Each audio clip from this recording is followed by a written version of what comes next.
I have the privilege of being able to share some poems with you. But first, like every other speaker that I've seen at this conference, I'd like to share the journey that led to me doing what I do. So I was born in 1979 in Pawtucket, Rhode Island, in the United States of America. Both of my parents are from Soweto. My dad left in 1968 as an intrepid 19-year-old who wanted to study engineering, who was also running away from a very abusive father. Got to America, but traveled via different countries, eventually made his way there, and I think was really traumatized by the fact that the situation that he was trying to escape in South Africa, he found right in America. This was the height of the civil rights movement. This was, America was in Vietnam. So the experience of running away from the trauma of being Black in South Africa didn't really give him an escape. Being in America didn't give him an escape or give him any solace. My mother traveled to the US about a decade later. She was a student activist in 1976. She was studying at the University of the North. Teflop was a young law student, was also an activist, was a part of the Black consciousness movement.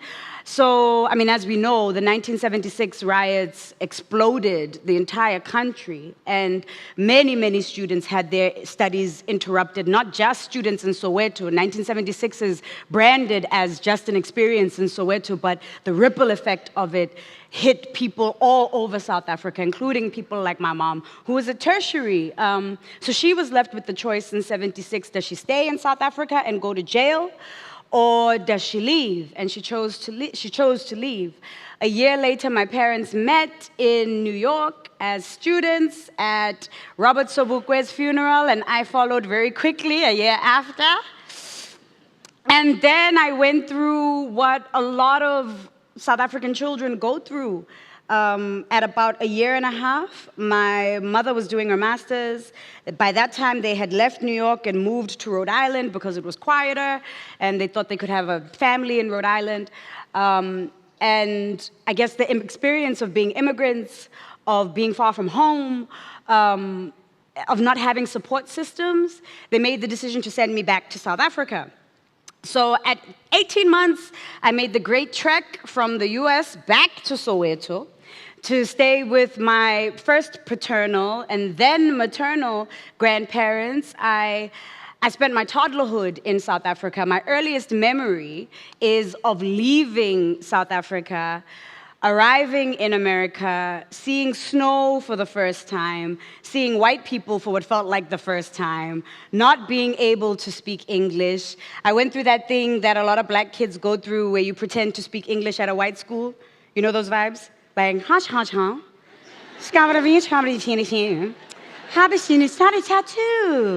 I remember that vividly. So crisscrossing, jumping identities has been the story of my life. At 16, my family moved back to South Africa. In the early 90s, we started transitioning back. So we came back around the time of CODESA and the negotiations and mass actions. We would come and spend the long summer holidays here in South Africa. And then 1995, eventually, my family moved back. And it was the most tumultuous experience of my life. Like a lot of couples that had formed in exile, coming back to South Africa broke my family apart. My father went AWOL and was doing his own thing, and my mother was left with trying to figure out how to raise 3 children in a country that she hadn't lived in 20 years, that had moved on from her point of reference for it. Had to look at this society for the first time with real eyes and not through the rose-colored glasses of an activist and of a woman who had left the country at the age of 20. And that was pretty real. That was very hardcore. I've been a lifelong lover of literature. Books and my journals were my refuge, and they still are. And at that stage of my life, they became my lifeline. The journal that I buried under my bed was the only place where I could process what was going on with me. By the time I got to university, I majored in law and international relations, but my real major was the Johannesburg Underground, with a minor in boys and weed.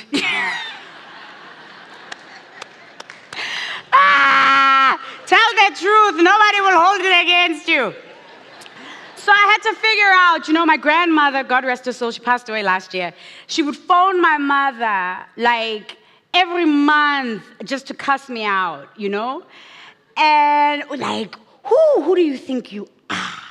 You think you're rich? My daughter's a single mother. You want to be an artist. You want to be a failed pop. You want to be broke, Nobody claps in black families when you want to be an artist, It's like really standing up and being like, yes, I want to be a loser. Thank you. So I had to figure out, how am I going to make all of this work? I didn't have financial privilege, but I had the privilege of a really good education. I had the privilege of these gifts, these talents that I've been afforded, an ability with language and an ability to connect with people. How do I remix these things and figure out how to earn a living in a sector, in a vocation that I did not study? And I was 21 when I made that decision. I'm 39 years old now. I've written 2 books, I'm working on a 3rd one, I've done 2 albums, I've traveled the world, I've been to 24 countries, I've been on TV for, 15 years, the big screen in Hotel Rwanda and in theater. My passion is trying to figure out how to make poetry live in different spaces. Poetry is the cord that runs through my work.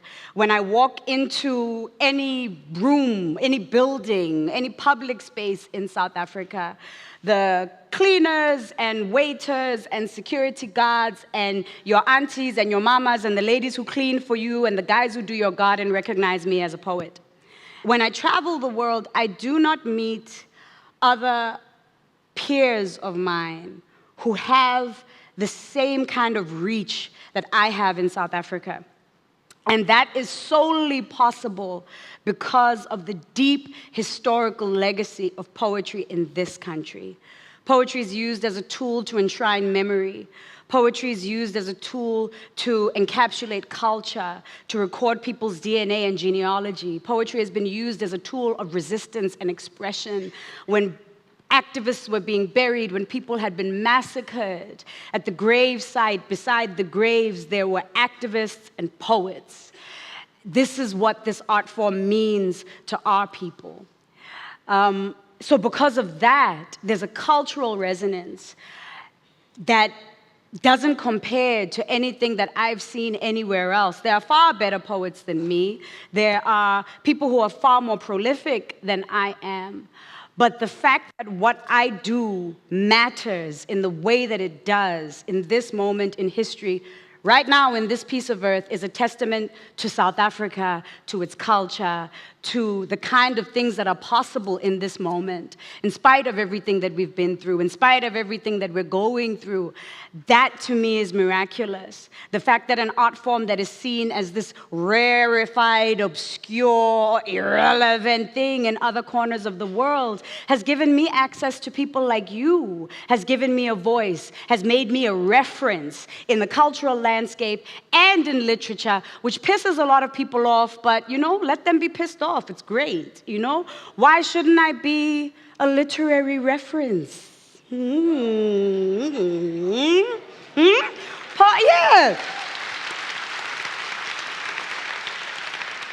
Poetry is the crown jewel of literature. So the politics of living in the body that I do and doing what I do are an essential part of my work. At the point where my body tries to break my voice, that's where I find the next poem. That's where I find the next piece. People always ask me, why do you keep coming back to gender? Why do you keep coming back to race? Why do you keep coming back? Well, I'm a South African. Politics are pap and place for us. Race, we eat race for breakfast. and elect rapists and kick them out. So, I'm trying to walk around at night. Yeah.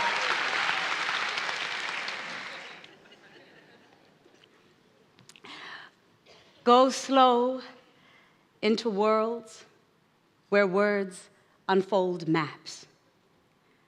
Find whole. Make whole. Steer clear of traps, see gaps. Steps steeped in insight, free flight. Fright. Break form, flow, fly, fall, crawl, creep, quietly feel fear, steal hope, slide out, trip up, slip away, skip over, flip through, flop down, hop on, bend. Pretend the mind is a friend. Don't forget to dismember memory. Remember to write what's left. Know that it binds you like wind blowing from inside. Even air has songs like you, never stopping. They just keep moving. South Africa, you do not have a name. Things that go unnamed wander through the world, not knowing where to look or where to go. In Africa, names are asked for, prayed for. Blood is spilled in the name of naming. Warm red liquid seeping into dust fills the dead with life. Our names are the dead speaking. South Africa, can you hear the song of the dead? The rush of blood spilling daily in your breast. We kill each other for your nameless name's sake, to appease the hungry ghosts who keep asking, where do we look? Where do we go? The dead know more of living than we, the living dead. The way what is unspoken outweighs what is said. The untold tales of walking corpses who see plenty but go unfed. The silent history shouting at the present like electric fences around king-sized beds. South Africa, your aspirations asphyxiate me. I die each day just to live free. Bonded to the lie that I could own any land or that you can never build a fence that could hold all of me. The dead have us by the collar. The dead squeeze themselves into our dreams. You think that you belong to yourself. The dead are using your eyes to see. We dress our wounds in costumes like designer aids and branded poverty. Tourists gorge their tears on raw sewage, then drive 10 minutes to sip chai tea. Our corpses are clothed in contradictions. We fashion fictions to feed free market afflictions. We are dancing to a dead rhythm while the dead wait for us to see ourselves in them. South Africa, the dead do not die. They wait for you to stop being afraid, to hear the voices that know where to go and what to do, to sit with these silences and give them names.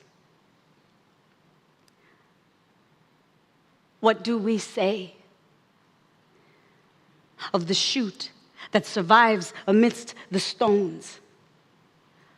What do we say of the leaders born from invisible thrones, the caring, daring, soul-bearing, God-fearing men, the disappearing, child-rearing, road-clearing men, the dignity-wearing with eyes tearing and society staring at them? What will it take to break the mold that seeks to break men? What do they say when the chorus of pride and power is turned down? What do they see in each other's faces when no woman is around? When brutality is lost, what kind of strength is found? If humanity is the cause, then the beating heart has to be the sound of the emerging race of men. I've seen traces of them slipping through the barriers designed to placate men. We can't replace them, but we can retrace when the world grabbed hold of their shoulders and told them to deny, when their emotions speak to them, when their women weep for them, the secrets their children keep for them. What we teach, we will reap from men. What we deny, we will see from men. When boys cry, we hear screams from men. We can try to live lies, but love never pretends. Where is their hiding place for sorrow? And from a father's closet, what does a son borrow? And will this garment be enough to clothe him tomorrow? Will it close the holes in his chest when he feels hollow? Does he know when to lead and when to follow? Or is he measured by the speed of the flight of his arrow? Is the integrity of his creed stamped into his marrow? Or does he just let go? And when he knows nothing, what does he truly know?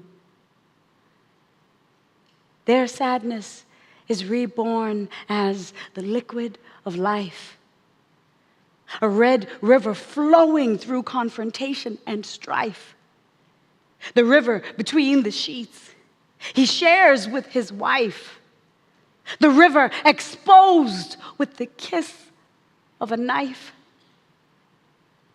What we teach, we will reap from men. What we deny, we will see from men. When boys cry, we hear screams from men. We can try to live lies, but love never pretends. Beyond water and bones, beyond blood and breath, the body is the soul's physical address. We are light, cocooned in skin, sun children growing in the universe's womb. Each of us is a star draped in human form. Our bodies are God's couture, fleshy fabric dripping color and culture on a cosmic catwalk. This body is too much for too many, and not enough to be right for those left to decide what beauty is. TV and magazines do not understand the symmetry between design and purpose. A masterfully crafted machine created to serve as witness to our evolution. All that we are, all that we've been, all that we can and will ever be is housed in a sanctuary of skin. No thought escapes the body. No emotion eludes the body. This is my home, my transport, my support, my friend. So when the world renounces my beauty, I reply, the landscape of the body cannot be seen by the eye. My skin knows me by heart. When I laugh, thunder rumbles, remixing pain into song. Moonstones sparkle in my smile, and I know that I need the darkness as much as it needs me to be a star. And when I cry, rain falls from my eyes, never touching the ground. My waters disappear to join the air, and I know that my heart is everywhere.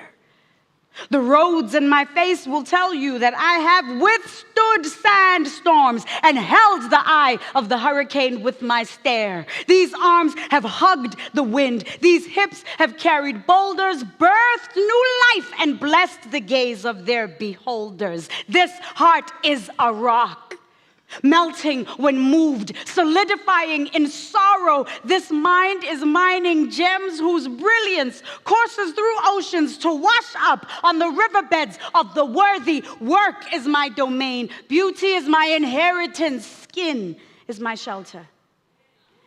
When I love, I give all that I am.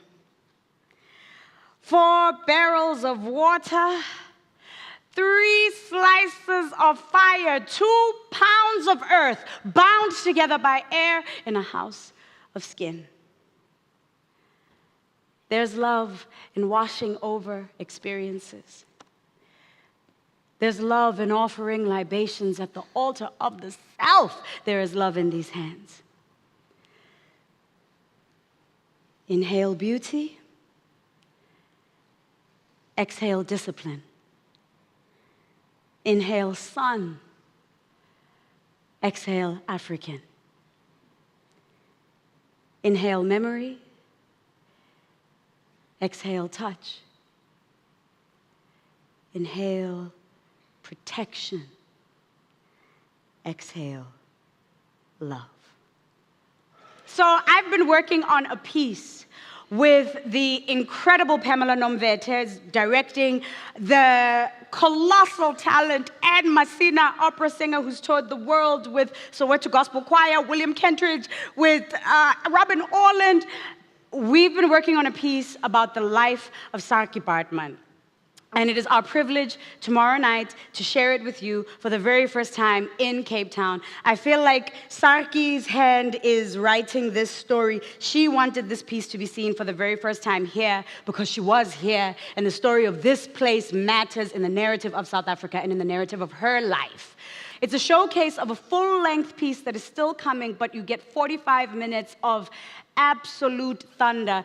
Every issue that intersects in Saartjie's life is an issue that is relevant to us right now. This is why she is the grand ancestor of body politics, of identity politics, of black female representation. All roads lead back to her because of slavery, colonialism, human trafficking, performance art, the distance between performance art and sex work, trading your body as I am trading my body to you right now. She dealt with all of it. She dealt with all of it. The same issues Beyonce has to deal with, minus the money, Saartjie had to deal with, right? So we have the privilege of depicting this story and giving it to you and giving it to the mother city, to Cape Town, for the very first time in this moment in history. Tomorrow, 8:15, I've got lips on my knees, eyes on my back, cannons on my bum, poised for attack. The roar of my thighs claims the minds of many men. I'm a living fantasy. I leave them for dead. I once loved a man who was very, very small. I put him in my heart, where I could keep him warm. He loved the lights, he loved my voice, he loved the drama of the stage. But when I took him home, the love was not the same. He got lost in my roles. He got high on my ass. He tried to swim in my belly. He did not have a plan for who I really am when no crowds are around. He got lost in my meat. He drowned in a song, weighed down by a persona we both carried for too long. When I tried to take it off, it was too much for him to bear, the heaviness of the woman left when no audience is there. He got lost in my arms. He got buried in my breast. He suffocated in the oceans I carry in my chest. He got lost in our home. He crawled out into the street. He got lost between the bones of women skinnier than me. For 7 years, I tried to hold him in the folds of my flesh. 7 years of searching until my sanity left. It takes guts. It takes tears. It takes a fuck shit mentality to know that I am worthy when every eye screams freak. I sing because there's a war being fought over my body. My small lover says, usindwa ngamasende la endlini. Uma kungena thina kuyozama-zama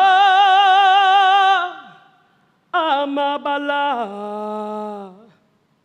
Uma kufika thina ububi buyothi kalo yephuka. Uma kungena thina kuyozama-zama amabala. Uma kufika thina ububi buyothi kalo yephuka. Sizobashaya ngengoma, ingoma kamveli, ingoma yezulu, ingoma kamveli, ingoma yezulu. Uyimbokodo,